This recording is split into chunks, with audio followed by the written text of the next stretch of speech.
Well, I'm out of cash, so you know what that means. That means it's time for me to do something that I dread, and I almost never do. I have to sell a computer. A lot of people have asked me how much money I make from all the stuff I do here, and the thing is, I don't make anything. I keep almost every single computer that I build. I probably shouldn't. My guest bedroom is completely full, so good luck coming to visit. But I can't play with all of those computers. I can't use them all. So it's about time that I let something go. And I think I've picked the right one. So in this video, we're going to explore how you can make money selling vintage computers. And I really hate to talk about that because I think that vintage computer sellers are some of the worst people. Oh, I've got the 387,000th Pentium 4 with the GeForce 2. I'm going to ask $8,000 because it's old and rare. I see it all the time. Can't stand it. But let's start with a baseline system. Pretty bog standard Dell Dimension. They're everywhere. Everyone had them. It's a Pentium 4, 1 gigabyte of RAM, no graphics card, just onboard graphics. But it's a thing. They're everywhere. Everyone can get them. Usually in the garbage. This one's missing a foot. So how do you make money off of it? Well, you can't just pick it up and sell it. Selling something untested, you might get $5 for it, because untested is broken. Remember that. Untested means broken. Anyone can test these.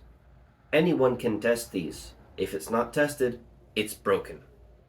So, once it's been tested, probably get a good $20 for it. That's already 4 times higher than you can get for tested. You can get like maybe $5 untested. Clean, maybe $20. Clean and tested. Now you're looking at a little bit of a, not just additive, but multiplicative. Clean and tested, you're probably looking at a solid $50 if it's in good shape. This case is not in good shape. It is scratched, it is dented, it's also not clean. There's a few more things to keep in mind as well, and that's the feature set of that particular motherboard. The Dell Dimensions came with many different features. Some good, some bad. This motherboard came out of a Dell. It did not come out of a Dell Dimension, but ignore that because some of the Dell Dimension motherboards were basically the same. They just had different fan headers. So, no AGP. That already off the table for most people. It's a Pentium 4. You need a powerful graphics card if you're going to be doing any real gaming. Unless you want to do a super mega overkill Windows 98 build with a Pentium 4 and like a PCI-based GeForce 4, just not worth it. So, if you have an AGP slot, that makes it more desirable. Not necessarily more valuable, but it does mean it'll sell easier. So, and I do apologize about the occasional noise from my nose. I still have not gotten over my cold. Well, lung infection, but anyway. This is a Dell Dimension. In fact, this is that Dell Dimension. I harvested the case, or the motherboard out of the case. I put a GeForce 6600 in here. Pretty decent graphics card for Windows XP gaming, especially AGP era. I think it has a 2.8 gigahertz Pentium 4. I think it has hyperthreading, I don't remember. I threw a 1 terabyte hard drive on here so you can store all the games. And it's some 350 watt power supply. More than enough. Keep in mind with these Dell Dimensions, They have proprietary fan headers most of the time. So in order to convince the machine that it had a CPU fan, I had to purchase a Dell Dimension fan, connect it to the CPU header, and use some rubber grommets to get it to attach to this case because the fan's technically too big. But no one has to know that. It works. That's all that really matters. So, we have a pretty decent system here, without even any major changes to it. One more quick thing though before we start listing things. See those capacitors in there? They're good. This era of PC, notorious for bad capacitors, but every single one of these is good. I have cleaned this machine. I have tested this machine. This was my personal Windows XP gaming machine for quite a while. So, I suppose let's move on to what you have to do to this machine to actually make it sell. Because anyone can throw up a PC and go, give me $100. But to get someone to pay you $100 or more, you've got to convince them that it's worth it. Because there are so many of these machines out there. Why would anyone buy yours over the one down the street that's $20? Well, we've already gone over the whole testing. It helps if you take pictures of the tests. Now I'm talking mem test for the RAM. I'm talking stress test for the CPU, although that one's not as necessary. It's probably fine. And a hard drive check as well. So I've actually written down the results of my hard drive test on this one. It has a single bad sector, but let's be honest, that means nothing. Most hard drives will have a bad sector or two. Smart partitions off those little bad sectors and they can never be used, so they won't affect anything on the hard drive. Also, there are millions, maybe even tens of millions of sectors on this hard drive. One bad sector is like a couple kilobytes that you can't use. It doesn't matter. So, you've got everything tested. You've got pictures of the tests. So you can prove that not only is it tested, but it works fine. What about software? Well, let me get this side panel put on, we'll boot into Windows XP, and I'll show you. Because it does matter what you put on here. It's all about the little things. I used proper thumb screws instead of just grabbing some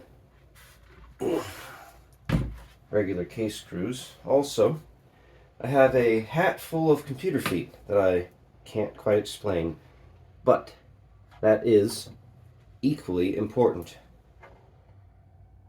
The more you can offer, the more desirable it is. That doesn't mean that it will sell for more, but it does mean that more people will be interested in it.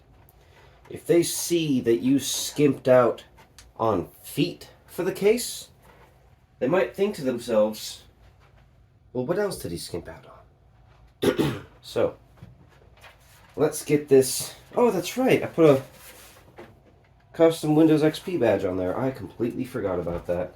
So let's put this hat full of feet on the ground where it belongs. I'll get my horrifying mess of wires more or less untangled.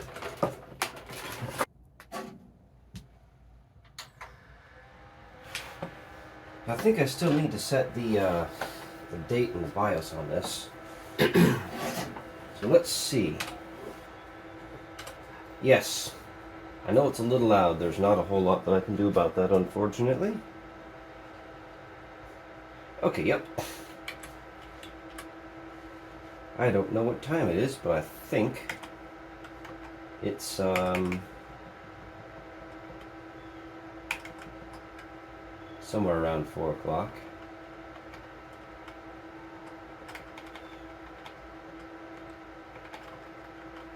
I think it's the 22nd. Close enough at least. I'll fix it later. Drive configuration. There we go.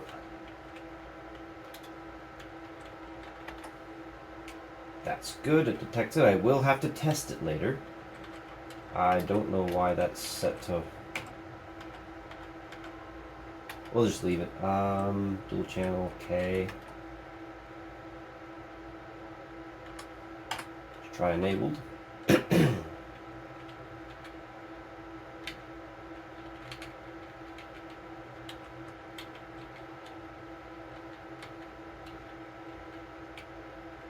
And I believe, I hope, that I already installed Windows on here. So let's see what happens.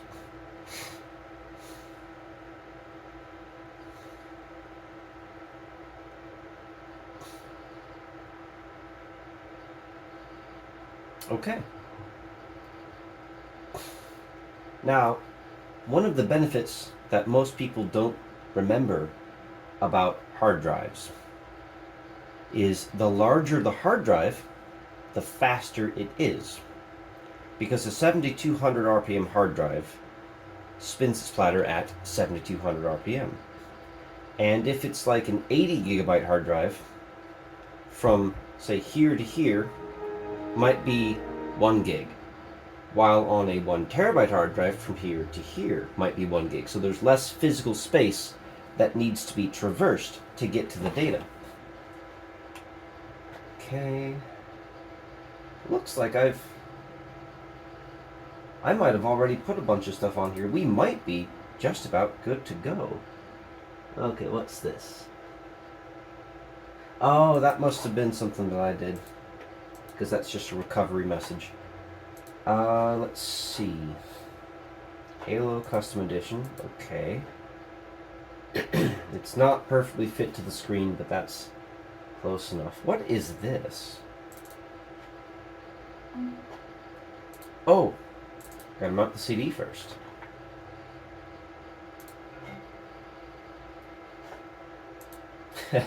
Animaniacs. Okay. Well, I have put a lot of stuff on here. Okay then.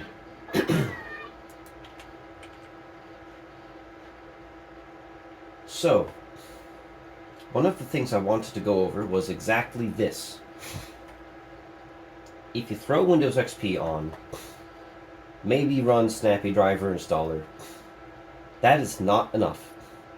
You have to do the rest. On here we've got Legacy Update, we've got Supermium, we've got a fast antivirus, so this computer is ready for the internet. But on top of that, we've got a couple of... Looks like I've got a couple of abandonware games on here, so legally I can install these. 3DO. Okay, how do I... Well, you've all seen the Army Men games. They're fun. So, when you're going to sell a PC, like I said at the beginning, you need to convince people that it's worth selling. Or worth buying, rather. The less work they have to do, the better. So if you include a couple of freeware or abandonware games, or a couple dozen, that goes a very long way towards convincing them that it's worth buying. Now, unfortunately, I can't actually include things like Star Wars Battlefront 2, but I will be firing it up just to show you what kind of performance we've got. I cannot legally include this game because it is a licensed game. They still sell this. You can get it on GOG. Looks like I never actually fired this up. Career, campaign. Did I? Nope. Okay, new game. Skip. Attack. Yep. I just want to see the performance. And on a decent drive like this, we're looking at some pretty good load times. I believe this drive has 32 megs of cache, but I could be wrong. It could be 64. Oh yeah, this is just fine. Forget how to run. Anyway. Yeah, this is perfectly fine.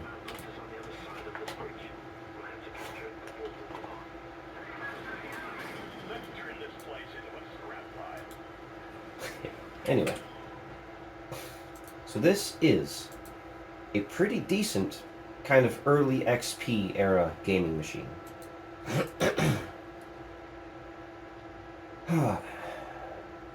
I need to get more games on here though. Because I can't just include Army Men and a Gigantic Adventure. What else have I installed on here is the question. How do I eject? Okay.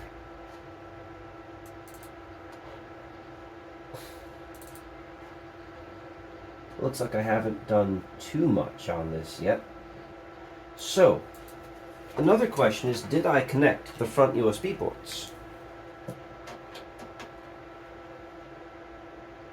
That's a no. We need to fix that.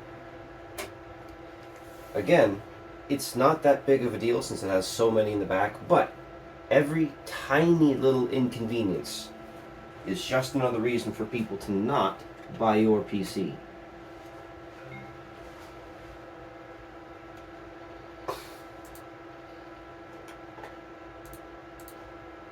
Close that one. Let's see.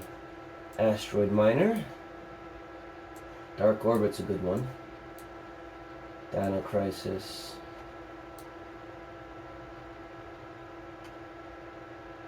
I can't do Railroad Tycoon 3 again, that's a licensed game. Oh, Dino Crisis is actually bigger than I thought it was. And I think that's going to be about the best we can do at the moment. I have an entire zip folder full of abandonware games that I will be putting on here, but I'm pretty sure that you don't want to see me just installing games for 5 hours. So, obviously that's an exaggeration, but it could take 45 minutes to an hour, maybe a little longer. So, Dark Orbit. I have to get the stupid WebDriver installed. I really hate this thing, but you need it. It's basically spyware, but they don't exist anymore, so we should be fine. Okay, that's done. We'll throw it in the corner there. Now, Dark Orbit full.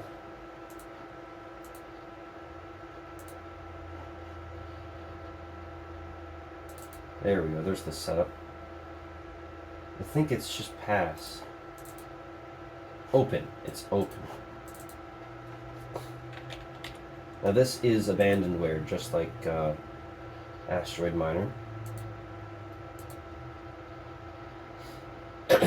But I find it to be a pretty good game.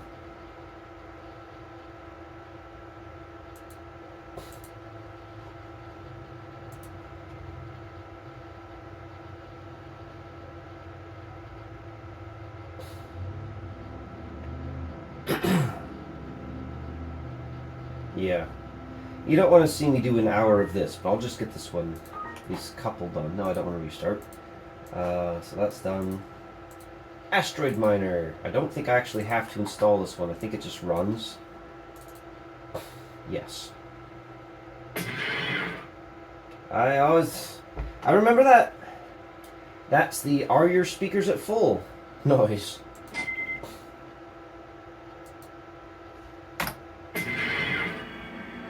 Yep.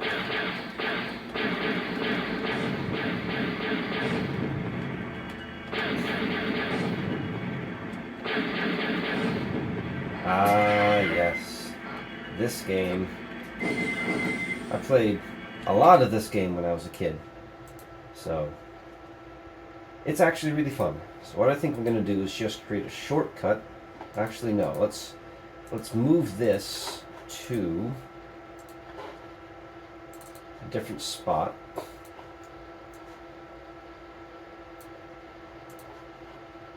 Then we'll create a shortcut.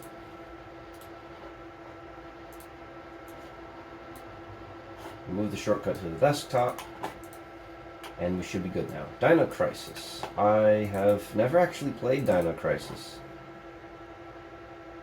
Instructions.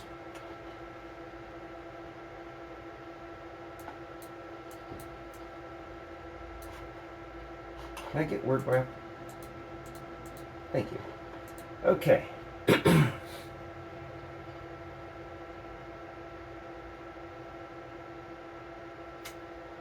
Okay.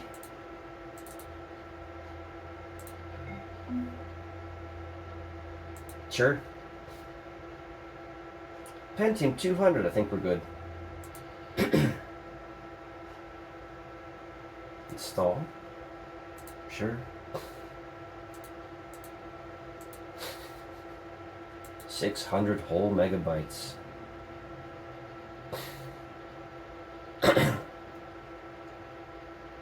If we were installing from CD drive properly, this would take forever.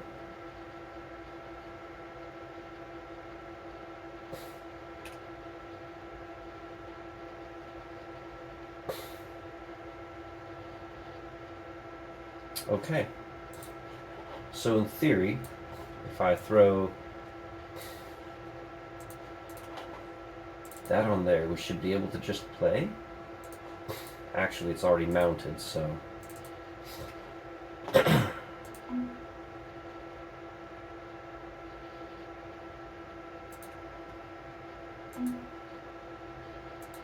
Sure. Some sort of... Huh. Must be a video codec that they used on their, I assume this has full motion video, or something like that. Ooh, I have not seen this install screen for a while. Typical... No. Netscape.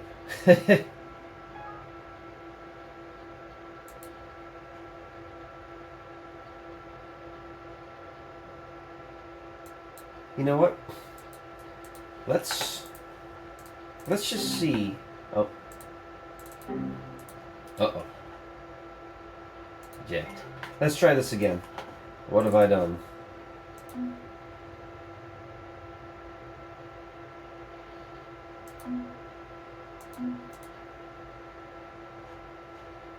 Let's just try playing it.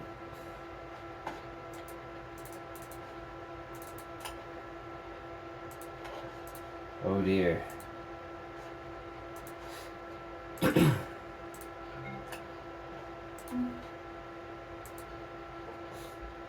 Let's just see what happens. Oh no.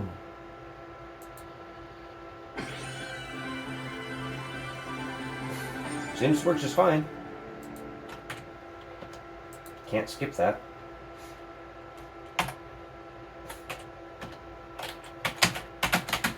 What's the start button?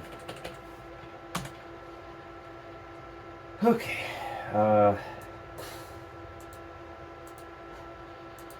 Okay. We're just going to leave it. Maybe someone else can figure it out. Don't want caps lock. Eject. I'll get a few more games installed on here, of course. Maybe the instructions. Let's see.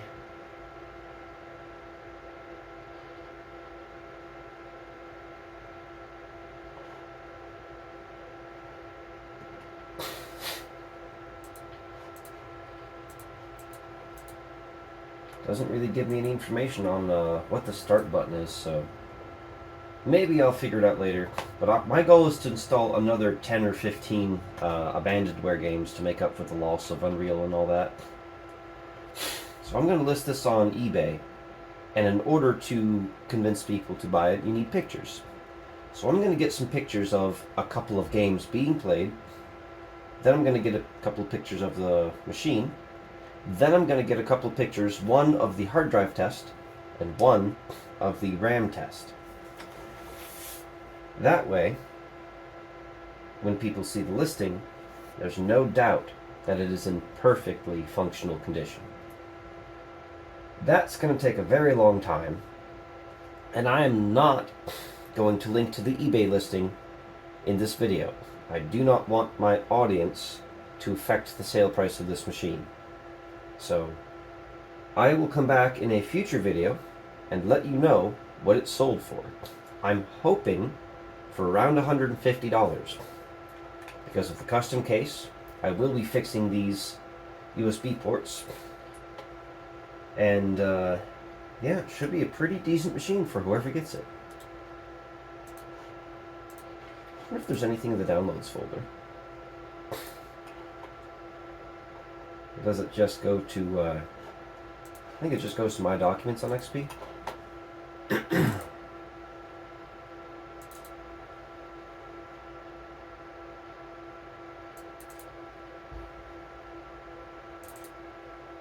Yeah. Anyway, thank you very much for watching, and thank you to my Patreons. That, your support really means a lot. I cannot do this without you. So thank you very much. You have enabled me to get more canned air. It's on the way.